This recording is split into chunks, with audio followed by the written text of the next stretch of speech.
Inilah yang kusarankan sejak awal. Saudari senior, meskipun kau bergabung dengan sekte lebih awal dariku, ada beberapa hal yang tidak kau pahami dengan jelas. Kata Ye Tianxin sambil tersenyum. Entah berapa banyak harta yang disembunyikan orang tua ini di tubuhnya. Sayang sekali semua harta ini akan terkubur bersama orang tua ini. Terkikik, Ye Tianxin tertawarnya dan berkata, "Aku bisa memberimu ide."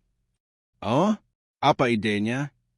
"Pak tua itu selalu sangat menyayangi adik maga muda itu. Kau bisa memanfaatkan adik maga muda itu untuk menguji batas kemampuannya.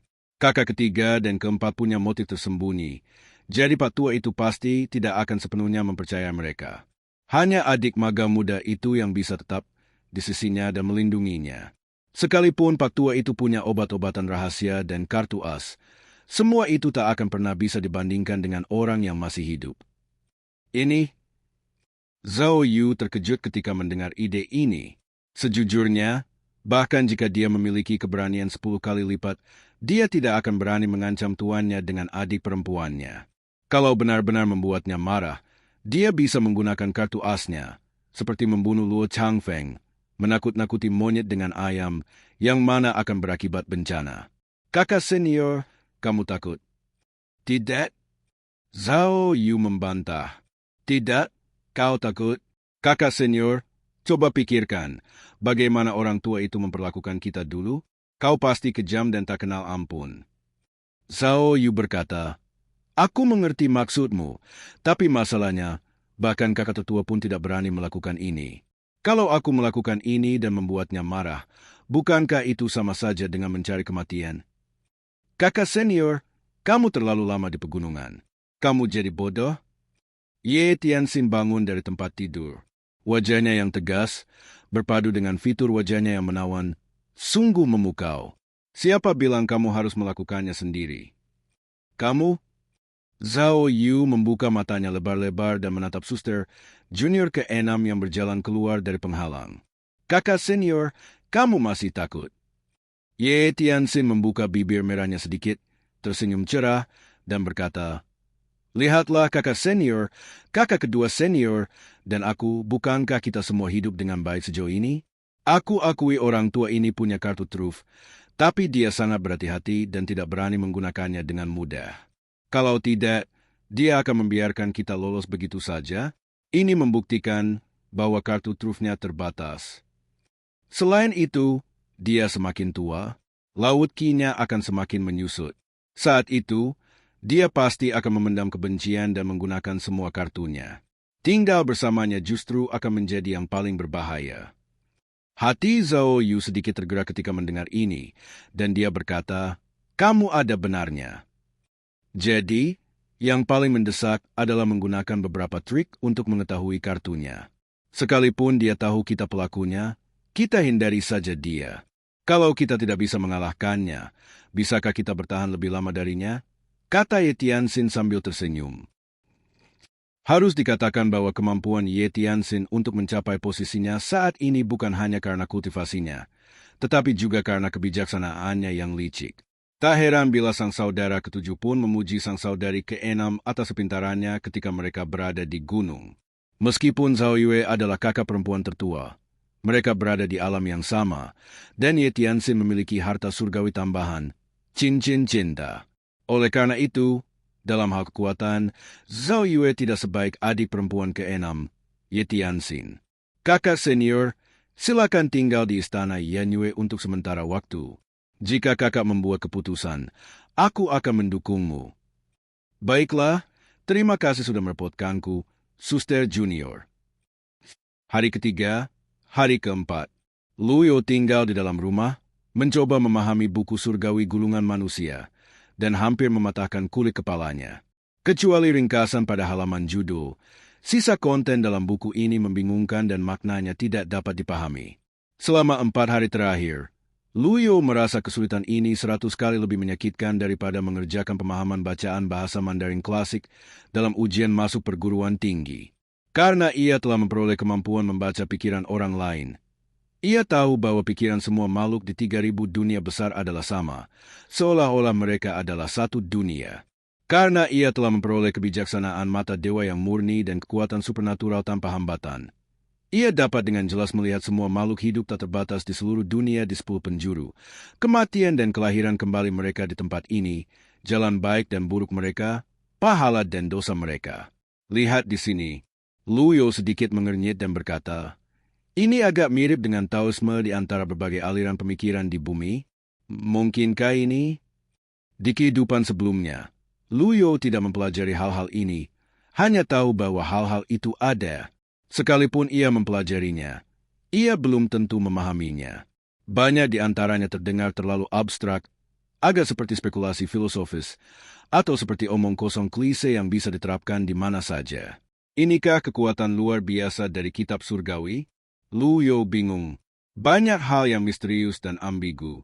Ini adalah prinsip yang berlaku universal, tetapi sulit untuk memahami kuncinya. Guru, Anda telah menyendiri selama 4 hari. Saudara senior keempat meminta bertemu dengan Anda kemarin, tetapi saya tidak berani mengganggu Anda, jadi saya membiarkannya pergi.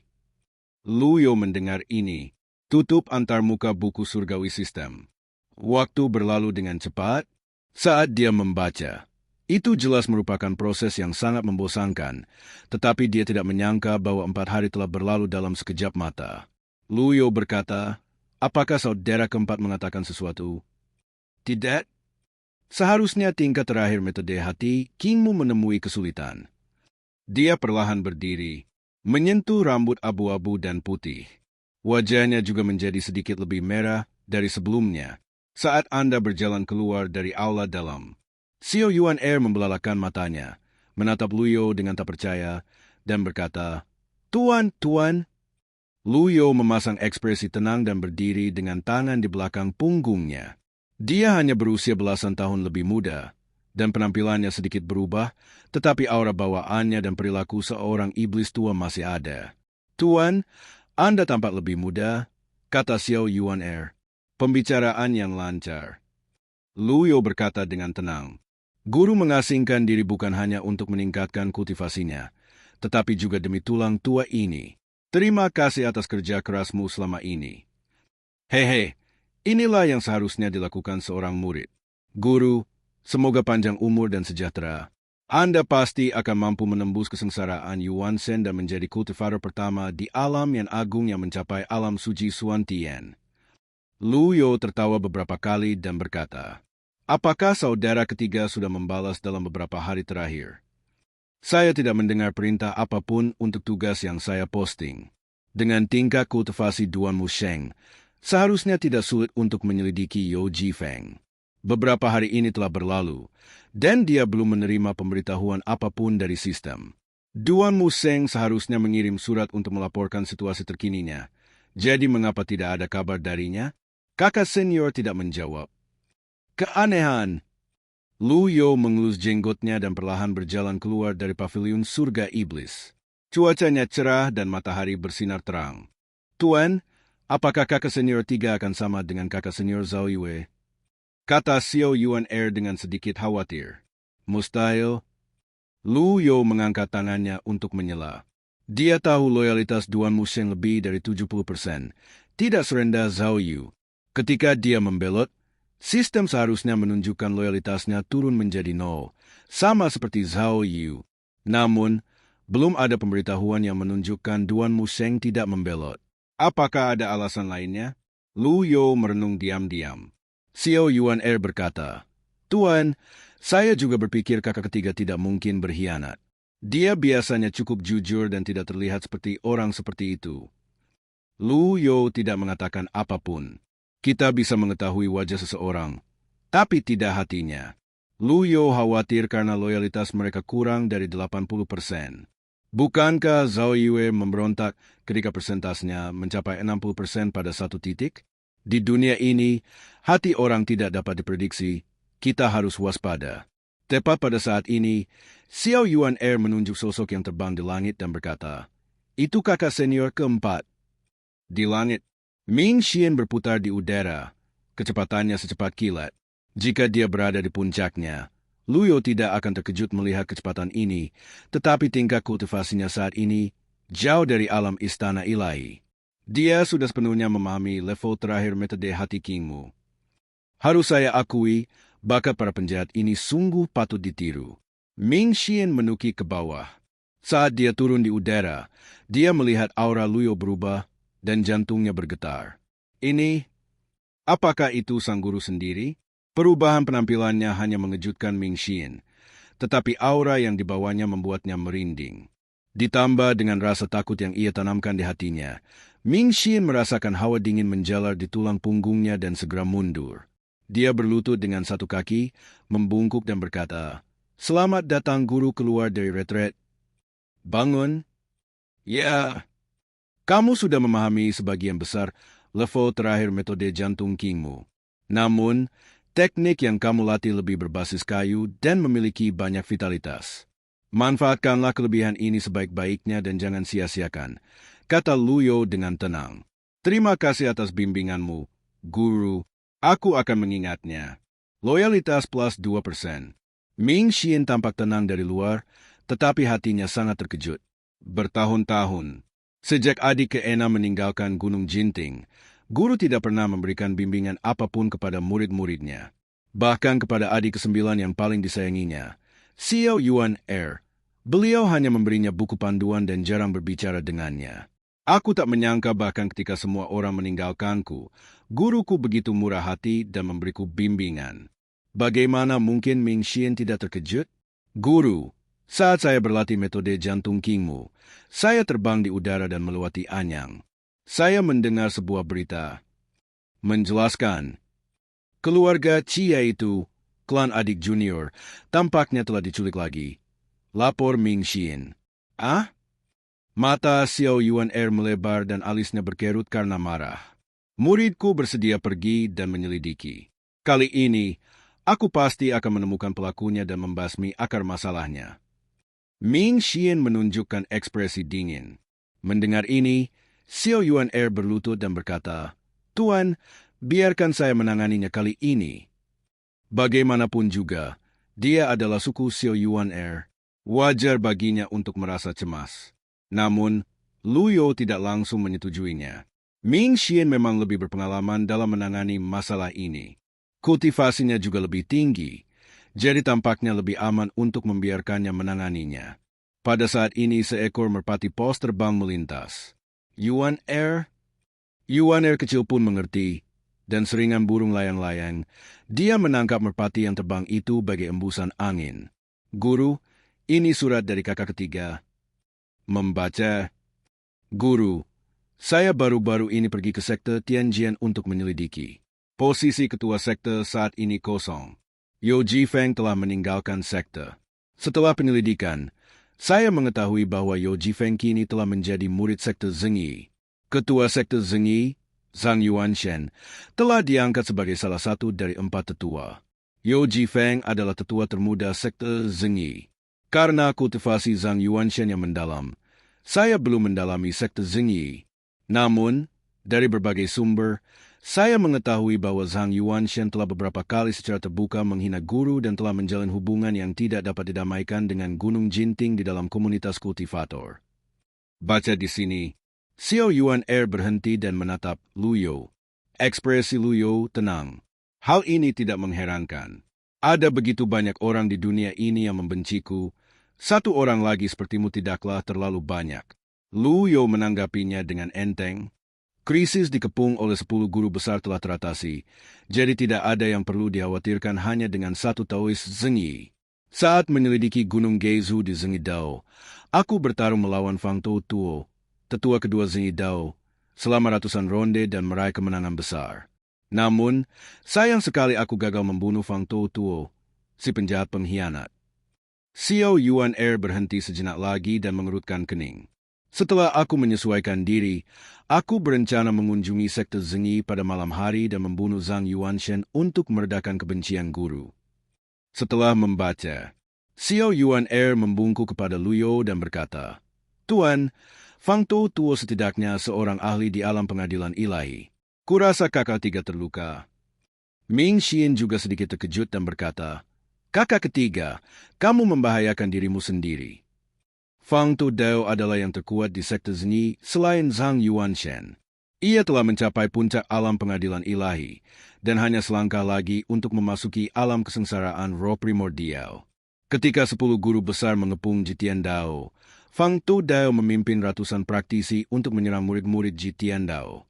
Murid ketiga, Duan Museng, selalu membencinya. Tetapi membunuh Zhang Yuanshen akan sedikit di luar kemampuannya. Lu Yo mengelus jenggotnya dan berkata, "Kakak ketiga mungkin tampak jujur, tetapi sebenarnya dia berani, cermat, dan banyak akal." Zhang Yuanshen, pemimpin Zengi Dao, memasuki alam kesengsaraan Yuanshen 100 tahun yang lalu. Meskipun kakak ketigamu berada di alam pengadilan ilahi, jurang di antara mereka begitu lebar, bagaikan jurang yang tak terjembatani. Jika dia membunuhnya, dia sama saja dengan mencari kematiannya sendiri. "Lalu mengapa kau berkata begitu, kakak senior?" tanya Xiao Yuan Er. Ming Xian berkata, "Zhao Yu adalah orang pertama yang mengkhianati sekte. Kakak ketiga hanya menunjukkan kesetiaannya." "Hehe, guru, Anda benar. Saya sebenarnya jauh lebih jujur daripada dia." "Oh?" Xiao Yuan Er tampak mengerti namun tidak sepenuhnya. Terlihat pula bahwa pemahaman saudara ketiga tentang Lu Zhou masih terpaku pada citra Jitian Dao. Jika Jitian Dao sendiri masih ada, ia pasti akan membiarkan Duan Museng mengambil risiko dan menjelajahi sekte Zengi di malam hari. Namun, bahkan jika dia benar-benar pergi, Duan Museng pasti akan berusaha melindungi dirinya sendiri terlebih dahulu dan berpura-pura terluka. Dengan cara ini, jurang pemisah antara guru dan murid semakin lebar, membentuk lingkaran setan. Setelah berpikir sejenak, Lu Yo berkata, "Kakak keempat, gurumu awalnya ingin menghukummu dengan memperbaiki penghalang Gunung Jinting. Formasi penghalang itu dapat menghalangi para guru yang telah mencapai tingkat kesengsaraan jiwa. Tapi saat ini, gurumu memiliki misi yang harus diselesaikan, jadi pergilah dan bantulah dia. Setelah ini selesai, berlatihlah dengan baik di pegunungan.